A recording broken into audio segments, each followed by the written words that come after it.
You're watching DreadCentral.com, and I said, kill them all!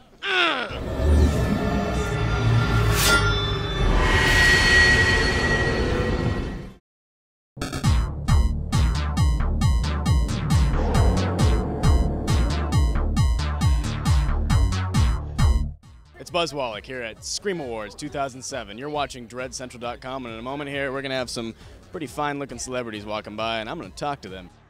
What are you doing here? What's going on? I'm here with Darren and Paris and Anthony to promote Repo, the genetic opera, which we're still shooting in Toronto, and we just flew down here for this, and then we're going back up to finish it. Well, tell me, what is that about? Repo, the genetic opera, is set in the future. It is about organ harvesting, and it's an opera, so there's hardly a spoken word in it. It's all sung. Holy shit! And it's bloody and it's sexy. And Paris. Are you singing? Bloody and sexy. Yeah. Nice big solo. I sing, and I'm kind of the horror ringer in the movie, so I make sure there's a lot of blood flowing, and I've been doing a good job of it. There's this rumor going around at parties and whatnot. You like to sneak up behind people and do the Saw voice and scare them. You think you're gonna pull that off here? Oh, I don't do that. I do. I'm a flag football coach, and some of my players ask me to do it every once in a while in the middle of practice. They'll say, "Hey, do the Saw voice." So I'll kind of sneak up behind. I'll say, "Not now. I'll do it later." And so later I'll sneak up behind one or two of them and whisper it in their ear. I think it's a little more menacing if you don't see me, if you just hear me.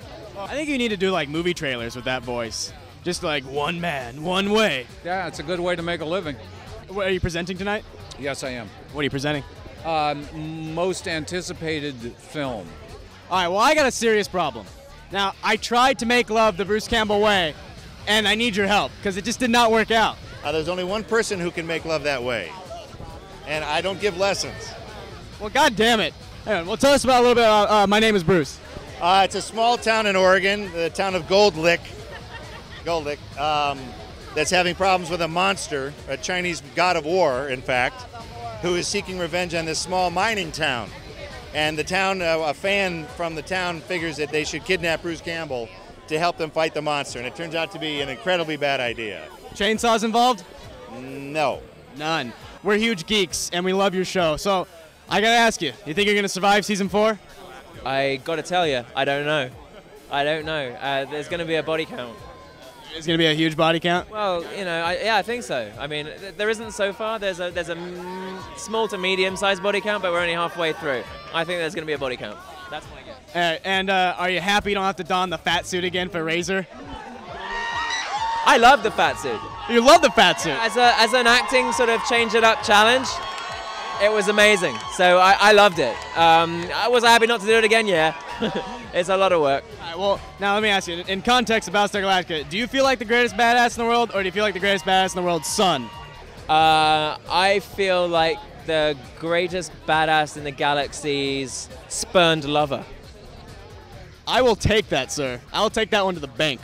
Now, have you seen the work print of the Halloween, or just the theatrical? Because the work print, you survive. Oh, yeah, that was kind of fun, but it made him a nice guy. That was the only problem. It made him a nice guy if I survived. So you wanted your character to die? Yeah, so they called me and said, let's do it. Yeah, so they killed me. Because you didn't die in Devil's Rejects. No, me and Diamond Dallas Page were the only two that survived. I think we're going to do another spin-off called The Unholy 2. So I was wondering if you guys are going to do that. Western, nice. Bloodrayne 2 sucked without you. So I have to know, are you going to be in Bloodrayne 3? Because Zuba Bowl says he wants to make a third one. Are you kidding me? Well, who knows? Who knows? Well, you seem to have this thing where you just play these ultimate women badasses. Let's just say badasses. You don't need a woman on there. I mean, badass is non-gender specific. So, I mean, what's next? You played the Terminator, you've played a vampire. What other badass could you play? Well, I just finished Bloodrayne. I didn't finish Bloodrayne. You just said that. I just finished Painkiller Jane. That was a pretty badass character. That's a pretty bad, yeah, we're agreed. Well, season 5, the L Word, not really badass, PTA mother. Lesbians are pretty badass. Yeah, I guess. Well, hey man, I want to know, when are we going to see Starship Troopers 3? Starship Troopers Marauder, this is Oh my God! What are you doing here, Avery? Are you guys best friends? Ed Newmeyer. That's Roger Avery and Ed Newmeyer, two of the greatest writers ever. He wrote Starship Troopers. He wrote Starship Troopers 3, Marauder, and he directed it. He also wrote RoboCop. So, and then Killing Zoe and True Romance, and you know. So when can we see it? When is it coming out? It's coming out June, I think.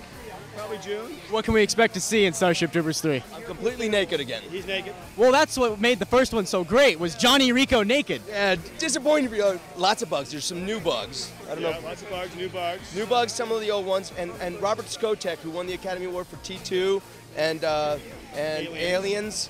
He did the special effects on this one, so we got a good one. And then we got a new editor who did Mission Impossible 2 and all of John Woo's American films. No, we have a very good crew. So we're lucky. They put some stuff into this one, so we're looking forward to it. So are we gonna ignore like what happened in Starship Troopers 2, or are we gonna? Yeah, no, okay. So it's basically Starship Troopers 2.5 or something like that. This one is It's Starship Troopers Marauder. Marauder, No number. and it's 11 years later, and Johnny Rico's back in it, and it's 11 years later. So what rank are you now? I become. He's a colonel. I'm a colonel, Colonel Rico, and it only took me 8 years to make that. That's right. What are you working on right now? Besides my next breath, some people want me to direct a film, pretty interesting film. It's called Last Door, and it involves multiple personalities, some of them demonic. Fucked up shit. Yeah, some very fucked up shit. Yeah. Well, tell us about this short you're doing. It's called, Thirst or something like that, right? Thirsty. Yeah.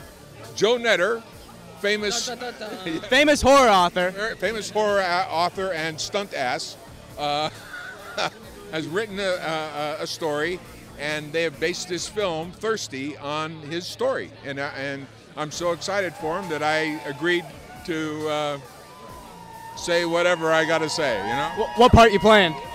A radio evangelist. What are you pulling for to win tonight? I'm just pulling to get out of here alive, okay? All right, well, I'm going to ask some questions that no one else is going to ask on this black carpet. Okay, what is the best mixed drink you think you have ever made? Gumball martini, I think. And how would one make the gumball martini? Hey, that's my patented deal, okay? I can't share that.